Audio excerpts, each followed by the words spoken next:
Conference.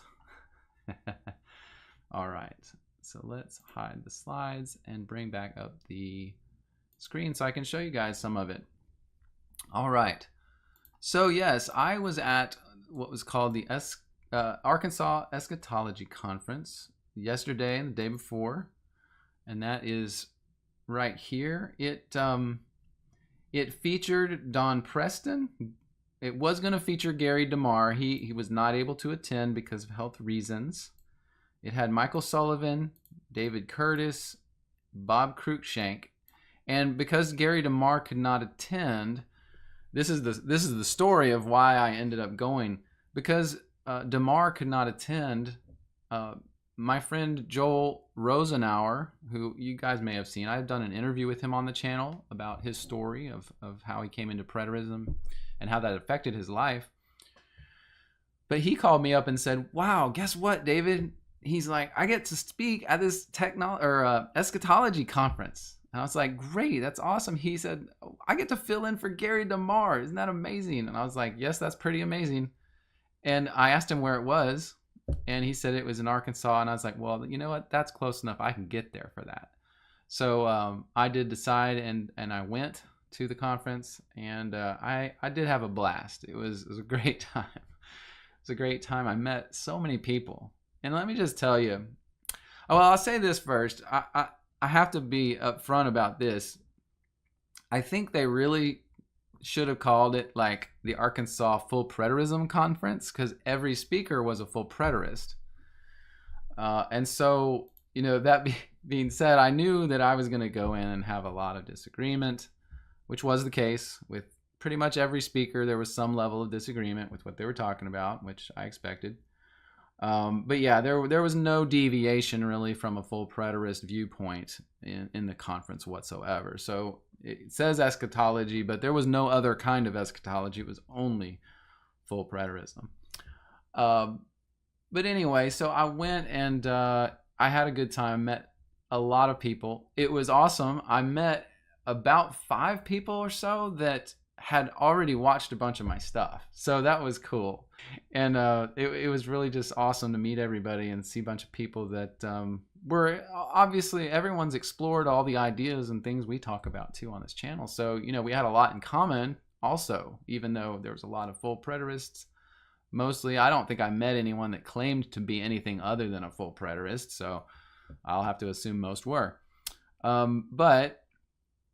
But yeah, there's so much in common though with the stories and with especially like when you start to understand just a historical fulfillment of Christ's coming, you got so much to talk about. Because I'll tell you, like, every person I talked to had some kind of story of how they were ostracized for the belief, or when they started talking about it, they couldn't go to their church anymore, they were asked to leave, or some people I talked to were in the process of that right now. Like one guy I talked to that I had a blast talking to, I won't name names because I don't want to out anybody in case that's an issue with them. So I won't name any names, but I met him. He had been listening to me on Apple Podcasts for a while, because I do have a Spotify account. So I publish a lot of my stuff. So it goes out to like Apple and the other podcast stores online. So he had been listening to me by podcast because he works in I think he said like a auto tire and rotation and balancing and all sorts of undercarriage stuff on vehicles. So while he's working, he pops that in, he listens to me. So I just thought it was awesome. We had a great time talking. But yeah, he's in the middle of it because he told me he's in his church and he's a deacon. And he's mentioned a few things to some people because he's also a teacher in Sunday school. And he's starting to get some of that kickback now. And he heard from his pastor. So he's dealing with this same situation where the organized church is kind of clamping down and saying, if you're going to talk about that stuff, then we don't really want you, teaching our people or talking or doing it. So I met other people too that were saying the same things. Like I met one person that said, yeah, they let me still go to my church, but they won't let me serve in any capacity because of what I teach and what I talk about.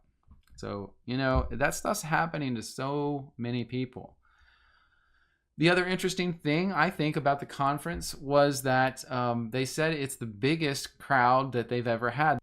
And there were about 300 attendees, which for them was, they said, the biggest. I think the last one, they mentioned something around 150 people attended. So this was a big jump this year. Apparently, you know, now, of course, they saw it as, well, so many people are understanding full preterism now.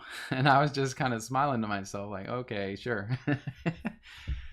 But anyway, so yeah, there's a lot more people being interested in these topics, a lot more. And you guys know that. You see that online, obviously.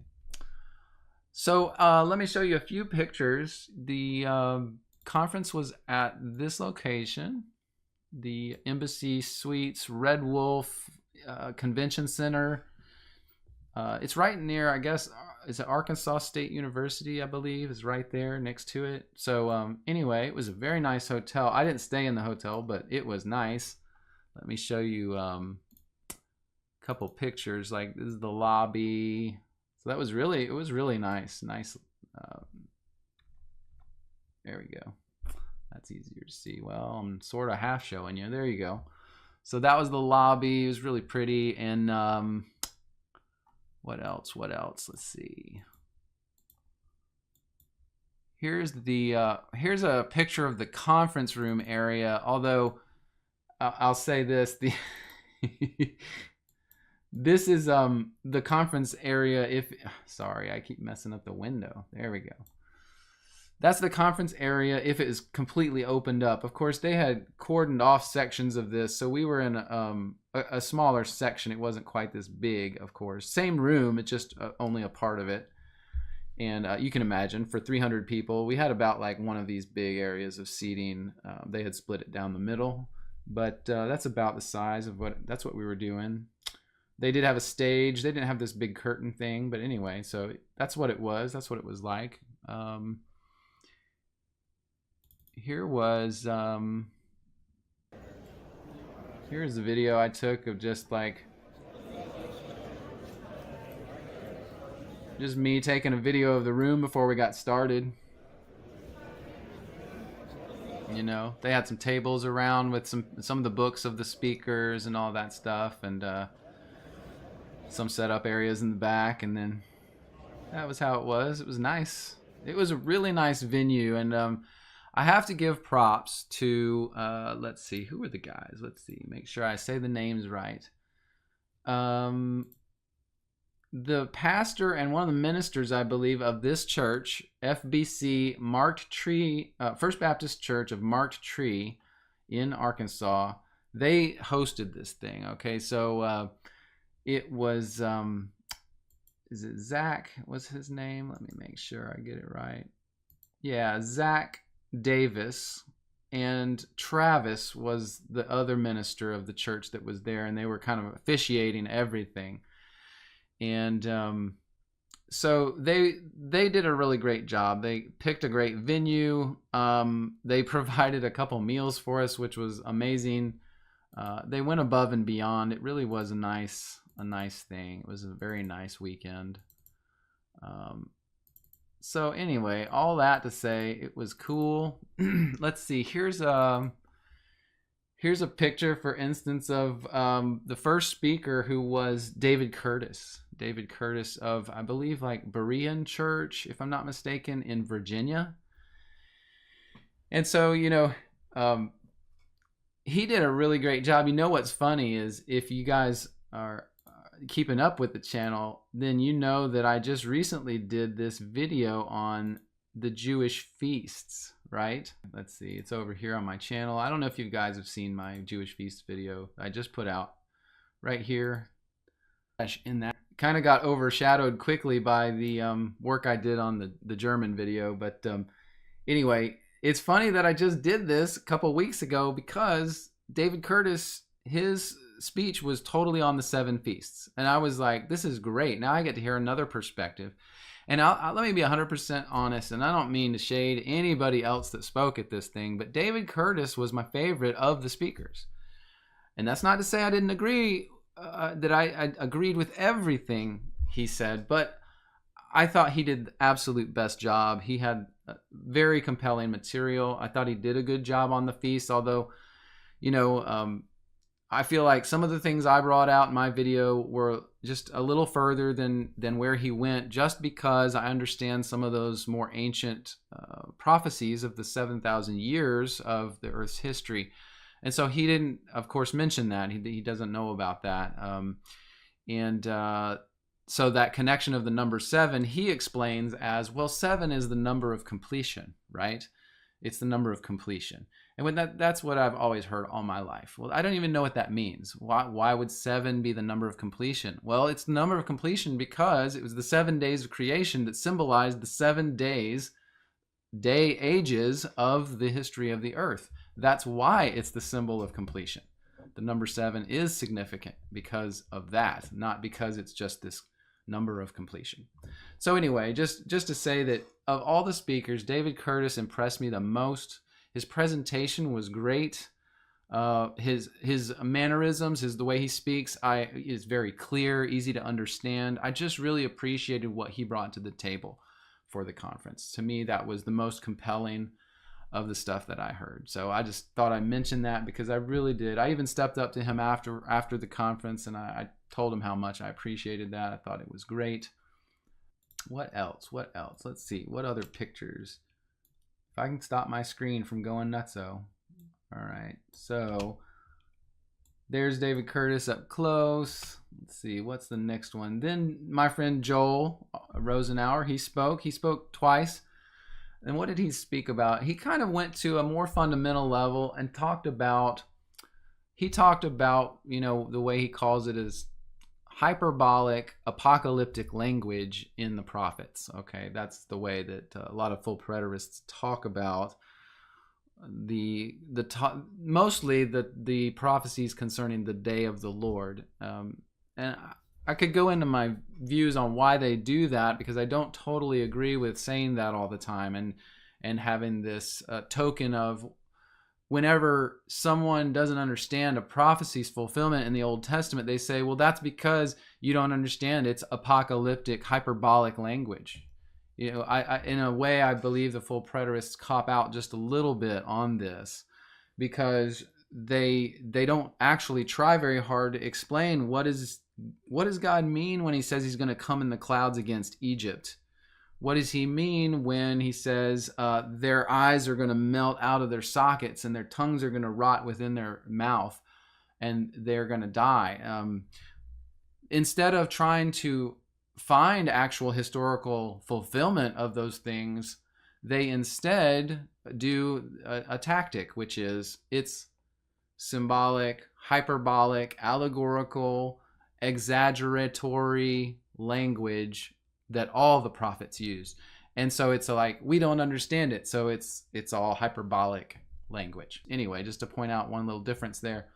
But I mean, all the speakers would hold that same view. Of course, I'm not calling out Joel in any way. He just teaches that because that's a part of his eschatology as well. But there's Joel speaking. Yeah, he was funny. People really liked Joel because of his demeanor, his kind of personality. He's a jokester, and we had a blast. We actually went to lunch the second day with some other friends too, and we had a blast talking.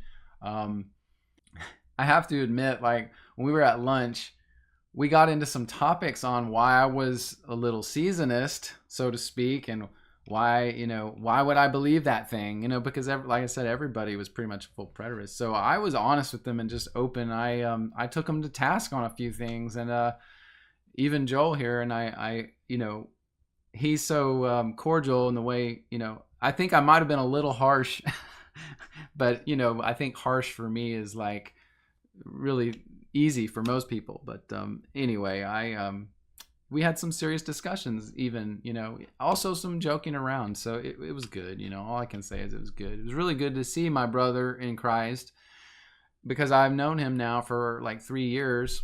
And this is the first time I got to shake his hand and give him a hug. So I just was really excited that I could do that with my brother, So that was cool. Very cool. Let's see, what else? Then this was Mike Sullivan. I don't know. I didn't really know much about Mike Sullivan when I I mean, I didn't know much about any of these speakers, to be perfectly frank with you. I know I had seen a David Curtis video before once, but yeah, with the exception of Don Preston, excuse me, Don Preston. With the exception of him, I really hadn't seen many of these guys' videos at all. So this was Mike Sullivan. His stuff was interesting. I'm trying to think what he went over. I've got notes here, but what did Mike do? What did Mike do? I took copious notes, but I don't really want to go through all of them with you guys. Mike Sullivan, what did he do? Oh, he kind of went back to the Olivet Discourse. Yeah, he spoke a little about, it's interesting. He's brought some interesting stuff in. He talked a little about Mike Heiser and a little bit of the kind of supernatural stuff that Heiser talks about. He also mentioned, as you may see on this slide, he mentioned the Rothschilds, the Talmudists, and the Zionists, which I thought was interesting, at least that he went there. You know, that's pretty cool that he's aware of some of that stuff. So that was pretty interesting. Yes, Cassidy Art, the full preterists do believe the white throne judgment has passed. They believe everything is past. So, yeah. Anyway, so there was Mike Sullivan. They called him the bulldog of preterism. I thought it was funny. Here's Don Preston. You know, I saw Don doing his thing. So Don's talk, what was it on? He talked about, oh, by the way, I think it was during, honestly, Mike Sullivan's talk, I drew this diagram. I don't know if you can see this, but I'm not going to show it anymore because it's kind of my future. It's kind of some stuff I'm working on. So, you know, you'll be able to, in the live stream, go back and pause that frame and look at what I wrote there. But I'm not teaching that yet because I'm still testing the theory. I'm testing it to make sure that there's not problems with it before I teach it to you guys. Because, but it's some of the stuff I've really been mulling on, especially since my videos on the Cataclysm of Rome. Understanding some of that history. So this is interesting to me. It's something I'm working on. Oh yeah, Don Preston's first talk was all about that the millennium had ended in 70 AD. And most of his defense on it was textual criticism. So he was identifying in the text things that he thought were connected, and he was asserting the connection of different things throughout the book of Revelation, you know, and he'd say, like, if the marriage feast connects to this, which connects to this, and the millennium has anything to do with that, then he was saying the millennium has to be over too. And so, yeah, I totally disagree with everything he was teaching about that. I disagreed with his hermeneutic on it. I disagreed with his interpretation of the Greek. He actually went into Greek and he made some point about what he called an anaphoric article in Greek. And so his assertion was that whenever it talks about a battle in the book of Revelation, it's always the same battle.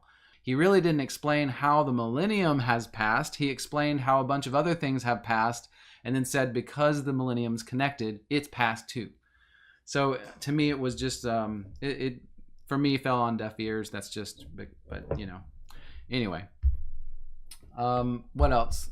So that's about it. Then this is Bob Cruickshank, which I was less familiar with.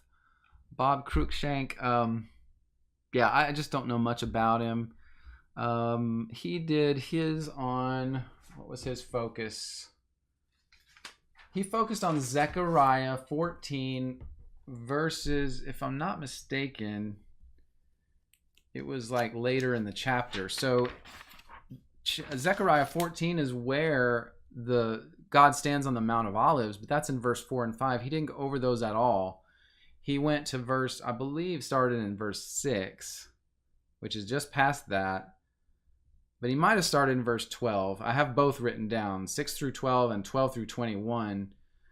And he tried to tie everything in that, which is talking about, he specifically went over the part it's talking about people with their eyes rotting out of their sockets or melting, their tongues melting out of their mouths, etc. He said he tied all of that, and I believe shoehorned it into 70 AD. So, yeah, that to me was problematic in a lot of ways. I really just disagreed wholeheartedly with his premise and with his interpretation of that passage. So anyway, that was actually just the first day. I won't go over the second day. It was second talks by each person. And I mean, most of them kind of continued on their line of thinking that they were started on, or went on to a little bit different topic. But anyway, that's a good overview kind of what I saw. Let's see if there's anything else picture-wise. Oh yeah, here's me and Joel. I did get a good shot of me and Joel he sat with me during one of the things, and so that's me and him together. Swell Joel there. Anyway, yeah, I had fun. Total awesomeness meeting Joel and just talking with someone that I've never met in person, so that was really just awesome. Pleasure.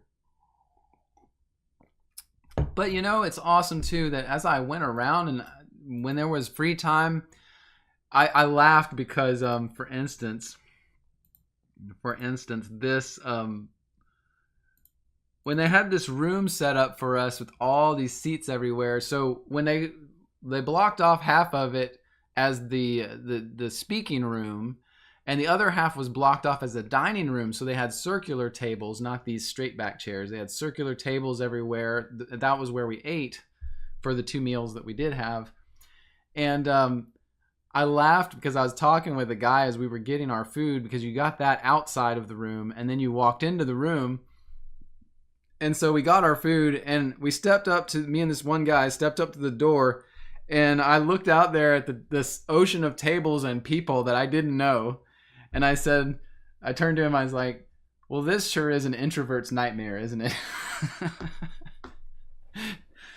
Because it's funny, like in the past, I've been such an introvert. I mean, I've tried my best to train myself. I did really good, though, at the conference, I think. I went around, tried to talk to people and get to know different people, just share a little bit of what I do and my story. And I tried to sit with different people that I didn't know each time we had the meals and just get to know different people. I met people from all over. We had people from Florida, Pennsylvania, Idaho, Kansas, Texas. I sat with a group from Texas, of course, a bunch from Arkansas, some from Tennessee. I think I mentioned Florida, but yeah, we had some that really came from a long way away. So it was pretty awesome. Now there's one last slide that I need to show you because it brings up some discussion. This was the second day. Towards the end of the day, this was the panel discussion where they took questions and answers. Now, you had to write those questions on a card prior. They didn't do it where you stood up at a microphone and asked them, live.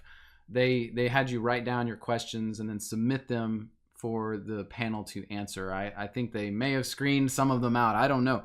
I didn't ask a question. I had some that I was thinking about asking, but I felt like it might just come across as like antagonistic, because I know all these guys are full preterists and most of the people at the conference were full preterists.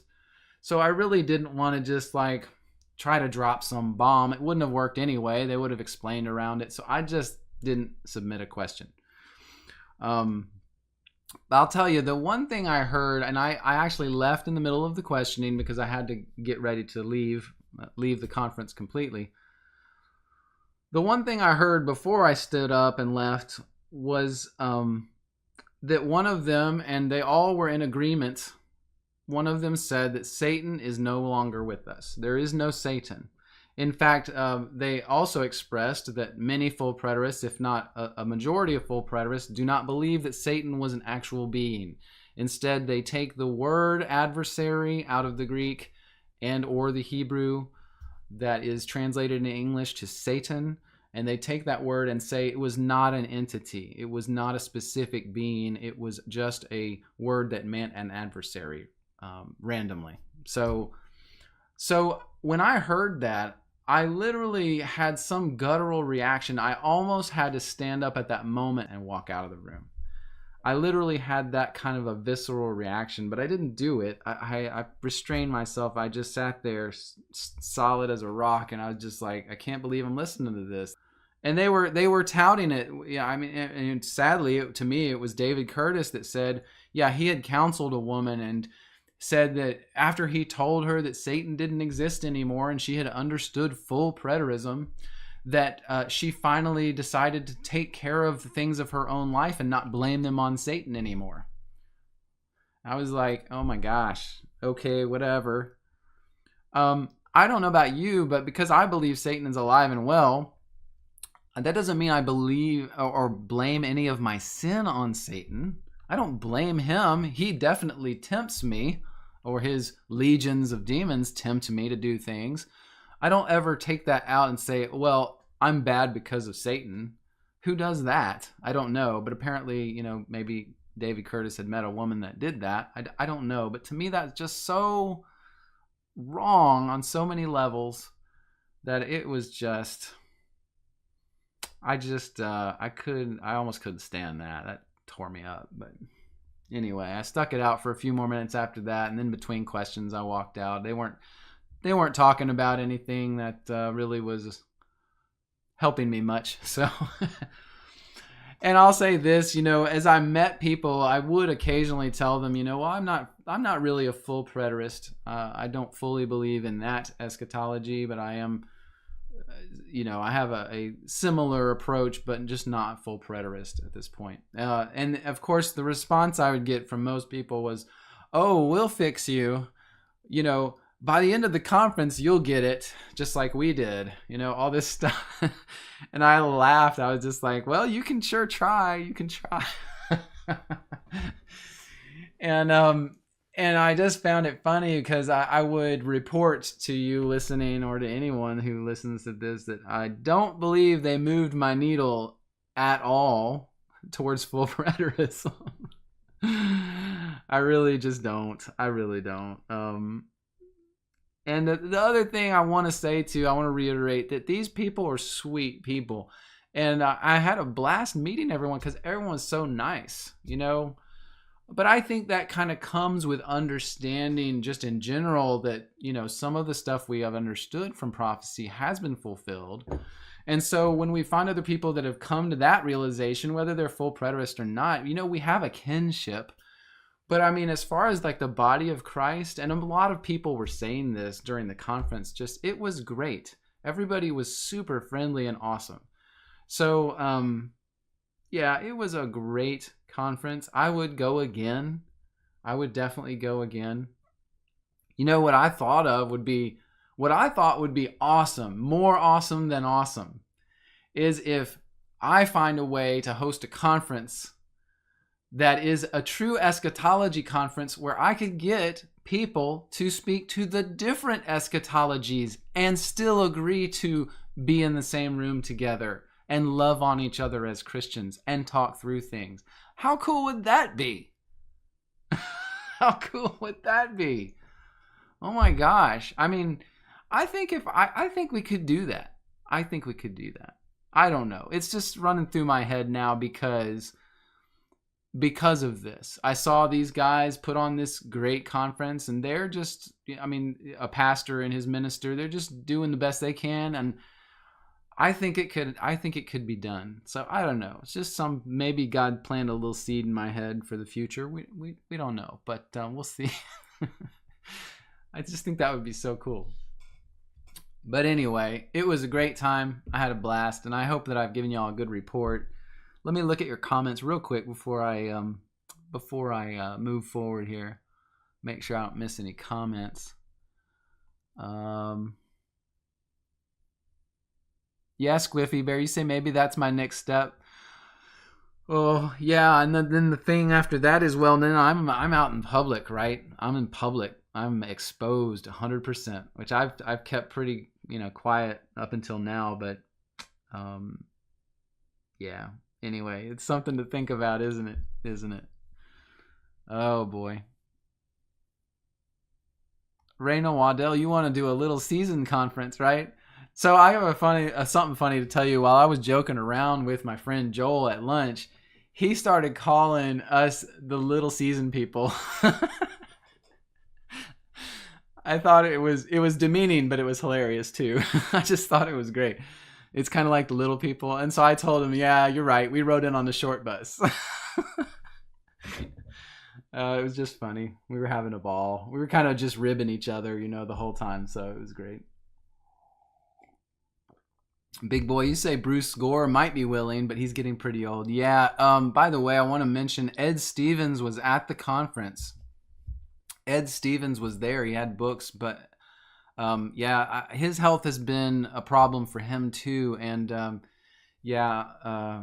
I once I saw him, I had a lot of respect because it looked like it was pretty tough for him to be there right now with his health conditions, his age, and everything. So yeah, I believe he went through a type of cancer, if I'm not mistaken, lymphoma or something like that. So anyway.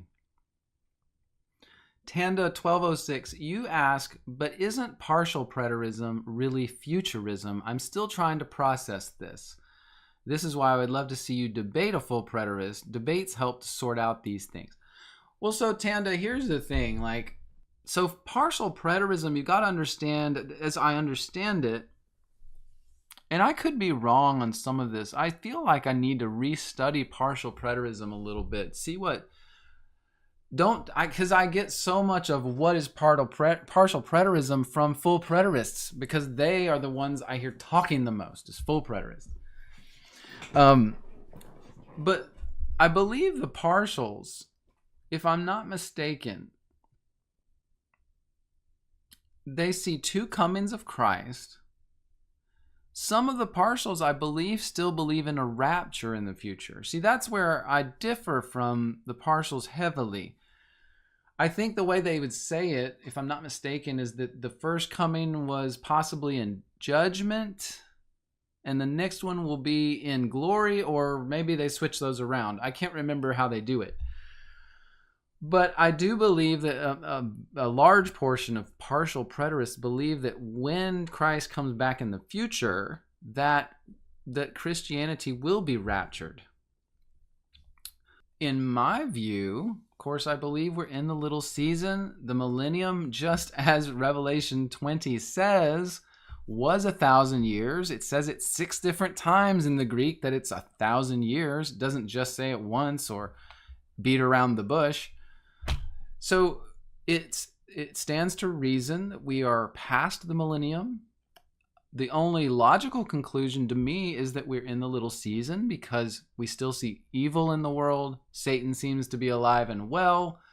We haven't had the things happen that seem to be at the end of the little season. The things at the end of the little season are the Battle of Gog and Magog, and after that, and I don't know the time frames exactly, we don't because it's very obscure, sometime after the Battle of Gog and Magog is the Great White Throne Judgment. And immediately in the next verse is the new heaven and new earth. He remakes earth. And so those are, to me, that's a very logical, rational way to look plainly at that scripture, and from a very logical 1 + 1 = 2 standpoint, decipher where we are within that. Now, if you do like the full preterists do, and you say that the millennium of 1,000 years was some symbolic reference to something else, like 40 years or 1 year. Some of them just say it was just a small time period in 70 AD or something like that. And then to me, where did that come from? There's no precedent for that. That no full preterist can point to any other prophecy anywhere in history ever that says a large number of years and doesn't mean it. You've got an example in I believe it's the book of Daniel. I think it's chapter 9. At the beginning, he says, he's talking about, I believe, that he was trying to understand by the years given by the prophet Jeremiah when the 70 years that he gave would end, or something like to that effect. So it says that even Daniel was interpreting Jeremiah's prophecies in a literal fashion. He was trying to ascertain when the 70 years would end. He wasn't arguing that it wasn't 70 years. And so that being the really only reference we have in Scripture to someone interpreting prophecy, it seems to lend itself towards a more literal idea, a literal interpretation of years and time frames that are given in the prophecies. So that's one thing. And then again, that idea of Satan doesn't exist. I'm sorry. There's just not going to be much that occurs that will convince me that Satan doesn't exist anymore. There's not going to be much way they can convince me of that. But to me, the bigger problem than just the Satan comment, which I think is ludicrous, is the fact of taking all of prophecy, even the book of Enoch. You know, this is the other thing, that most of these full preterists, they stay inside the Bible and they never go outside of it to see what is the contextual prophetic writings of the ancient world. And so they miss things like, the 7,000 years of creation. They miss things like that, or the book of Enoch, which seems to be spanning all through history and even into our future. But you never hear the full preterists really digest and try to take apart the prophecies of Enoch, because they can't. It doesn't fit their eschatology. And so they do not approach the book of Enoch. They also don't approach the early church fathers. They instead argue that the early church fathers were all confused.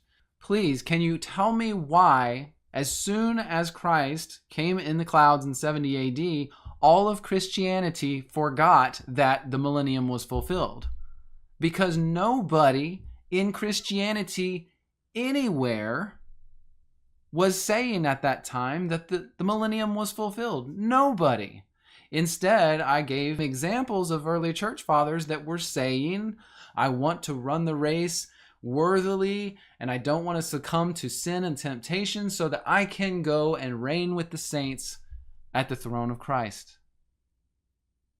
So if the people right after Christ and the first century were saying that, but none of them were talking about the millennium having been passed and fulfilled, then which perspective do you think is actually going to be the right one?